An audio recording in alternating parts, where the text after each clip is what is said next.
आज हम बात करेंगे दांतों के बारे में। बहुत सारे लोगों को आपने देखा होगा कि दांतों से ब्लीडिंग आनी शुरू हो जाती है या फिर गम्स जो है वो ब्लीडिंग करना शुरू हो जाता है, उसके अंदर से कभी कभी पस आनी शुरू हो जाती है। और जब हम बात करते हैं या फिर किसी के साथ बैठे होते हैं तो माउथ से ना स्मेल भी आती है, तो बहुत जो है हमारा कॉन्फिडेंस है वो नीचे जाता है। तो हम आज उसी के बारे में बात करेंगे कि होम रेमेडी कैसे हेल्प करेगी।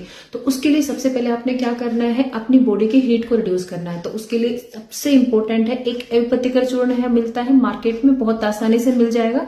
3 ग्राम सुबह, 3 ग्राम शाम को आप उसको लेना शुरू कीजिए। दूसरा क्या करना है, जब आंवला, हड़बड़ा, त्रिफला जिसको बोलते हैं, तीनों को समान मात्रा में लेके एक पाउडर बना लो और अपने दांतों पे ब्रश करने से पहले अपने दांतों पे धीरे धीरे उससे मसाज करो और उससे दांत तो मजबूत होंगे, आपका जो पायरिया है, जो पस आना है, ब्लीडिंग आनी है, वो भी पूरी तरह से ठीक हो जाएगी।